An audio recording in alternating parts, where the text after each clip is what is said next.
Welcome back to அன்புடன். இன்னைக்கு என்ன ஸ்பெஷல் அப்படின்னா கிராமத்து ஸ்டைலில் நாட்டுக்கோழி குழம்பு எப்படி வைக்கிறது அப்படின்றது பார்க்கலாம் வாங்க. ஆக்சுவலாக கடைக்கு வந்து போயிருக்காரு சிக்கன் வாங்கலான்னுட்டு. பிராய்லர் கோழியெல்லாம் பார்த்தீங்கன்னா அப்படியே வந்து சோர்ந்து போய் படுத்துட்டு இருந்ததாம். ஆனால் இந்த நாட்டுக்கோழியெல்லாம் பார்த்தீங்கன்னா துரு துரு துருன்னு பயங்கர ஆக்டிவாக சுற்றி வந்திருக்காங்க. ஸோ அதனால் பார்த்துருக்காரு. அந்த ஒரு நாட்டுக்கோழியை எடுத்து கட் பண்ணுங்கன்னு சொல்லிட்டு ஒரு கோழியை வந்து பாயிண்ட் பண்ணிட்டு இருக்காரு. பாவம் இன்னைக்கு அந்த கோழிக்கு டைம் சரியில்லை அப்படின்னா நம்ம ரெகுலராக வாங்குற சிக்கனை விட இந்த நாட்டுக்கோழி பார்த்தீங்கன்னா பயங்கர நீச்ச ஸ்மெல் அதிகமாக இருக்கும். அதனால் உப்பு மஞ்சத்தூள் போட்டு வந்து நல்லா வாஷ் பண்ணி வச்சிடலாம். இதுக்குள்ளே ஒரு சின்ன ஆட்டுக்கல் இல்லைனா வந்து நீங்கள் சின்ன மிக்ஸி ஜார் கூட எடுத்துக்கலாம். அதில் வந்து சீரகம், சோம்பு, பூண்டு, அதுக்கப்புறமா சின்ன வெங்காயம், கொஞ்சமாக மிளகு இதை வந்து இந்த மாதிரி இடித்து, அதாவது மிக்ஸி ஜாராக இருந்தால் ஒரே ஒரு சுத்து கொஞ்சம் ஒன்றும் பாதியமாக வந்து கிரைண்ட் ஆனால் போதும். இதுக்குள்ளே நம்ம வாஷ் பண்ணி வச்சுருக்கிற சிக்கனில் வந்து பார்த்திங்கன்னா ஜிஞ்சர் கார்லிக் பேஸ்ட்டு, சால்ட்டு, அதுக்கப்புறமா தயிர் சேர்த்து மேரினேட் பண்ணி அது ஒரு பக்கம் வச்சுருங்க. குக்கரில் நல்லெண்ணெய் விட்டு, அதாவது நாட்டுக்கோழி நல்ல சூடுங்க, அதுக்கு நல்லெண்ணெய் வந்து சேர்த்தோம் அப்படின்னா நல்லதுன்னு சொல்லுவாங்க. அதில் ரொம்ப எண்ணெய் சூடாக விடாமல் ஏலக்காய், பட்டை, லவங்கம், அதுக்கப்புறம் பிரியாணி மசாலா இதெல்லாம் போட்டு 2 கப்பு ஆனியன் வந்து போட்டிருக்கேன். அது நல்லா வதங்கட்டும். இன்னொரு பக்கம் மிக்ஸி ஜாரில் தேங்காய் ஒரு 4 டீஸ்பூன் அளவுக்கு, சோம்பு, சீரகம், மிளகு எல்லாமே 1/2 டீஸ்பூன் அளவுக்கும், சின்ன வெங்காயம் சேர்த்து பட்டையும் சேர்த்து ஃபைன் பேஸ்ட்டாக அரைச்சி எடுத்துக்கலாம். இது ஒரு பக்கம் அப்படியே இருக்கட்டும். வெங்காயம் இப்போ நல்லாவே வந்து வதங்கிடுச்சு. இது கூடவே வந்து 2லேருந்து 3 டீஸ்பூன் அளவுக்கு ஜிஞ்சர் கார்லிக் பேஸ்ட்டு வந்து சேர்த்துக்கலாம். சேர்த்துட்டு நல்லாவே வந்து வதக்கலாம்.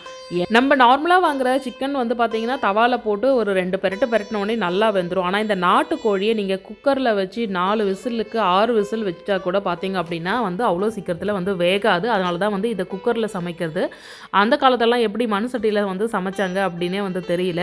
தக்காளி வெங்காயத்தோடு சேர்ந்து நல்லா குழஞ்சி வந்துடுச்சு. இது கூட வந்து நம்ம சிக்கன் மசாலா, அதுக்கப்புறமா வந்து கொரியண்டர் பவுடர் எல்லாமே வந்து சேர்த்துக்கலாம். அதுக்கப்புறமா மேரினேட் பண்ணி வச்சுருக்கிற சிக்கனையும் சேர்த்து அரைச்சி வச்சுருக்கிற தேங்காய் ஆனியன் பேஸ்ட் இருக்கு இல்லையா, அதையும் இது கூட வந்து சேர்த்துடலாம். சேர்த்து எல்லாத்தையுமே வந்து நல்லா மிக்ஸ் பண்ணிவிட்டு தேவையான அளவுக்கு உப்பு மட்டும் செக் பண்ணிவிட்டு குக்கரில் ஒரு 6 விசில் வந்து விட்டுடலாம். விட்டதுக்கப்புறமா இந்த கிரேவி, அதாவது இந்த நாட்டுக்கோழி குழம்பு எப்படி இருக்குது அப்படின்றது பார்க்கலாம்.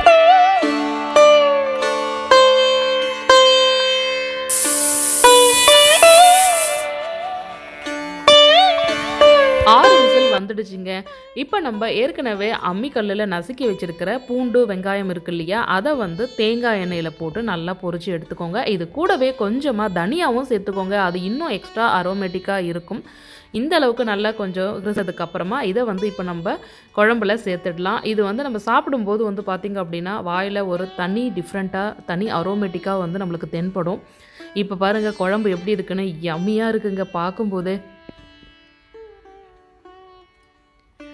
சிக்கன் வந்து வெந்திருக்கா அப்படின்னு சொல்லிட்டு செக் பண்ணிடலாம். இல்லைன்னா இன்னும் கூட 2 விசில் விட்டுக்கோங்க.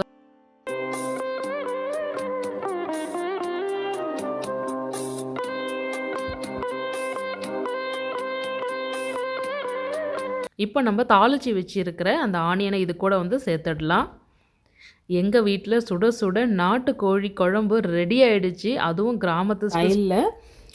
எங்கள் வீட்டில் நான்வெஜ் சாப்பிடும்போது குழம்பாக இருந்தாலும் சரி, பிரியாணியாக இருந்தாலும் சரி, ஒரு கப்பில் கொஞ்சம் தயிரை கொடுத்துடணும்.